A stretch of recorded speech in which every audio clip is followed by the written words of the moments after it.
প্রিয় দর্শক, আসসালামু আলাইকুম রহমতুল্লাহ। আমি যেখানে আছি সীতাকুণ্ড, দেখতে পাচ্ছেন এ পাহাড়ের চূড়াতে সবাই উঠে একদম ক্লান্ত অবস্থা আসে, কিন্তু সেই সুবাদে আমি বলতেছি, উপর থেকে যদি কেবলের ব্যবস্থা করা হইতো, কেবল কারের যে ব্যবস্থাটা যদি উপর থেকে নিচ পর্যন্ত করা হইতো, আশা করি অনেক টাকা ইনভেস্ট করতে পারতো। আরেকটা জিনিস, উপর থেকে কেবলটা দিলে এত সুন্দর হইতো, মানে এখানের যে দৃশ্যটা অনেক মানুষ লাইক করতো। আর আপনার আমার সবাই লাইক কমেন্ট করবেন। আরেকটা জিনিস হলো, এই কেবলটা বিশ্বের অনেক জায়গার ভিতরে দিয়ে থাকে, আমরা জানি। তো সেই জন্য আমি চাই এখানে যেন কেবলটা বসানো হয়,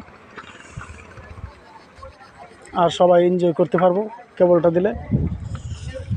এটা হচ্ছে সীতাকুণ্ড, সেই পাহাড় ওইখানটাতে আছে এই মুহূর্তে।